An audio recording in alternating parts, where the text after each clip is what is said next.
It is morning at the great house of Collinwood.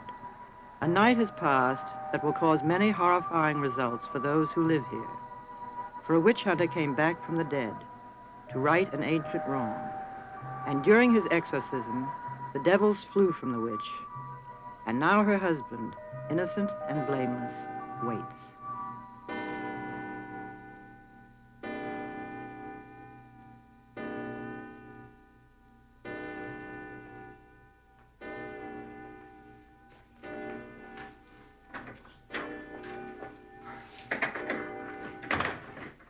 Good morning, Roger. Such a beautiful morning, I decided to go for a walk before breakfast. Julia, have you seen Cassandra? Not this morning. Last night, then? No. Roger, what is it? Where can she be? The last time I saw her was in our room last night. Well, perhaps she's visiting her friends in Rockport. I'm sure the door will open and she'll walk right in. No, I've got this feeling. Perhaps Well, I shan't bore you with it. Pay attention to the feeling. Do you think so? Definitely. But it's so formless. I don't know why, but I have a feeling that something is going to happen. I just do. Let's be logical. Who saw Cassandra last? Vicky. She left Cassandra at 9 o'clock, alone. Then she came back. Cassandra had gone. Vicky thought nothing of this. I went to bed. I haven't been sleeping well, so I took a sleeping pill. It's something I seldom do. Well, surely you can tell whether she's been in your room, the clothes she was wearing. They aren't there. Julia, she's disappeared. Something has happened. I'm going to call the police.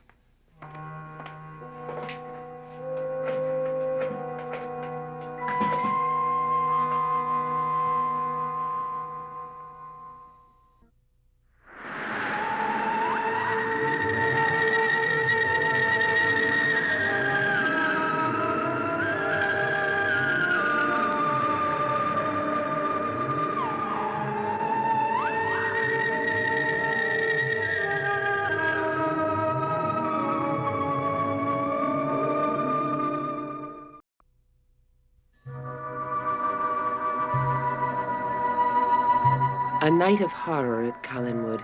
For a woman who came to the great house 200 years ago as a witch has come again and has placed a spell so that the mistress of the house imagines that she lives in the year 1795, and the agony of it, as always, is on the people who love her. What is taking Julia so long? She will come down when she can. Barnabas, what can we do to help Liz? She's the last person in the world who would think herself someone else. Well, how long has she been this way? Oh, I don't know. I noticed signs 3 or 4 days ago. I don't remember now. Well, you should have done something about it then. Well, I'm aware of that now. I just don't know what to do.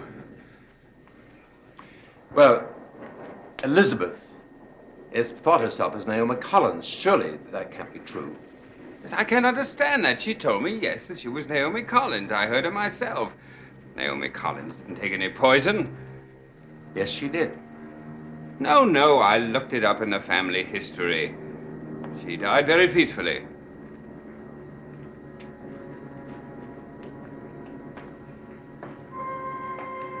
Liz is so ill.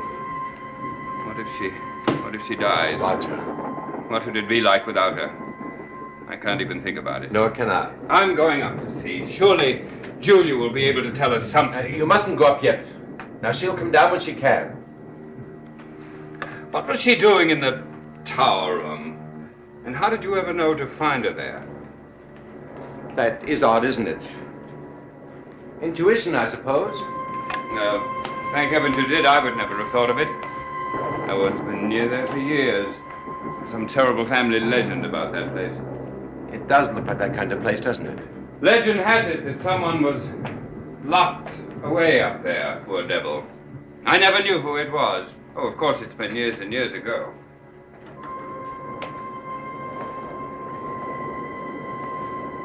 Barnabas, I have this feeling that Liz is gone. It can't be true, can it? I mean, these feelings don't mean anything.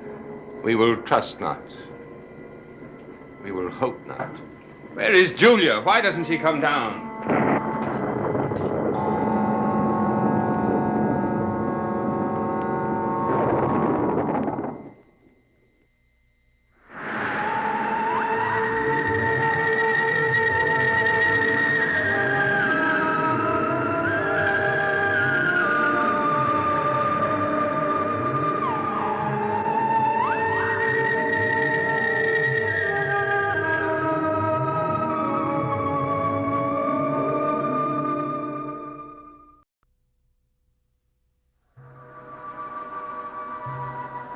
Night over Collinwood, and two conspirators must find a missing portrait. A portrait which will tell whether or not the witch has died. And while one searches her room, another waits below for the answer.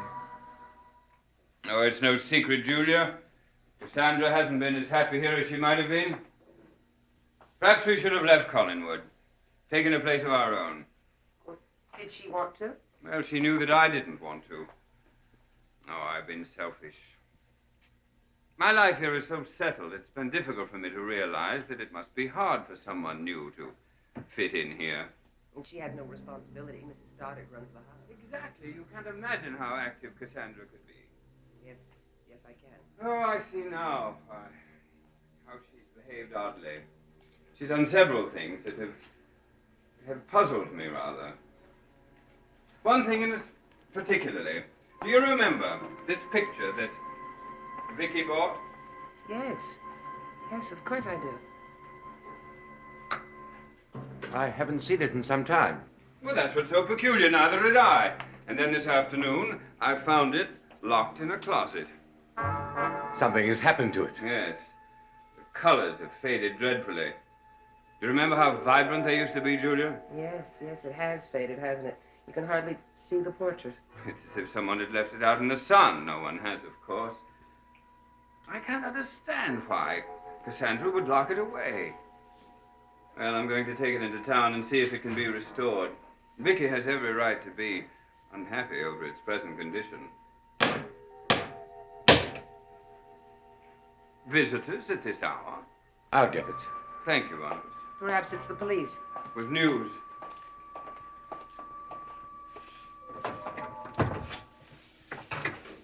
Mr. Collins, Yes.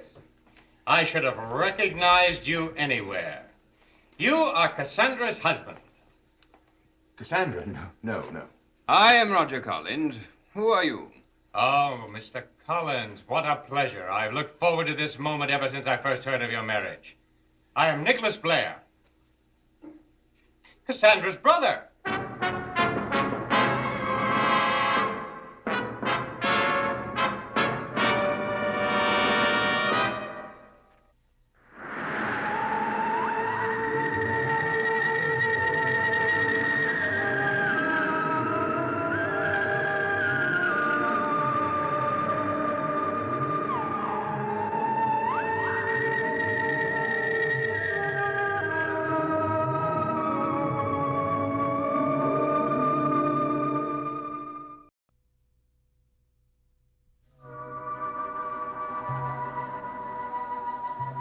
A mysterious visitor has come to the great house at Collinwood, looking for Cassandra Collins. But Cassandra has disappeared, and her whereabouts are unknown to everyone. Determined to find her and bring her back, the stranger has gone to the old house on the Collins estate. There, he has obtained information, which leads him down into a room that holds a dark and terrible secret.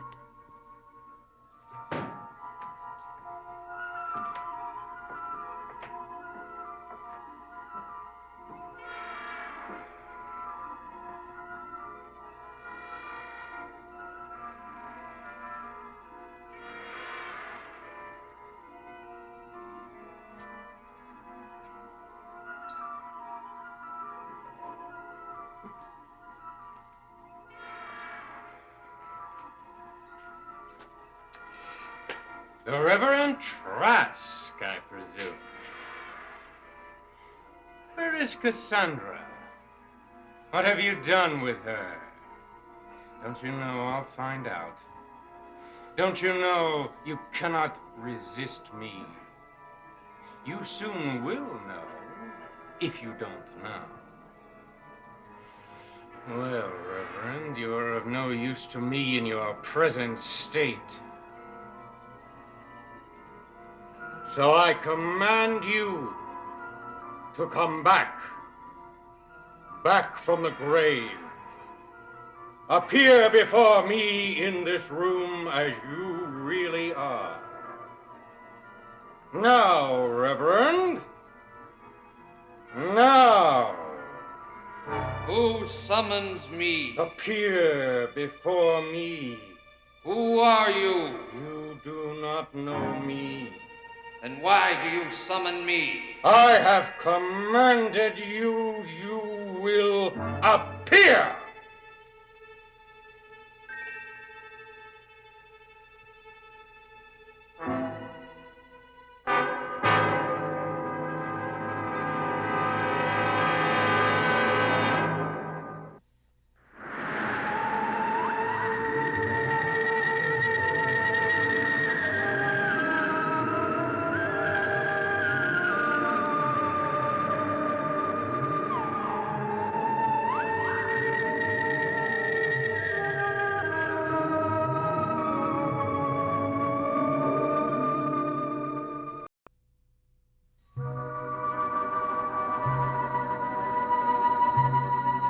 Within the great house at Collinwood, two young people have witnessed the frightening apparition of a long-dead witch hunter. And this incident leads Victoria Winters to believe that Jeff Clark is really someone who lived and died during the 18th century. Well, there can't be any doubt about it. About what? You recognized him. You called his name. Don't you understand? This proves you're Peter Bradford. I don't know what you're talking about. How can you say you don't know?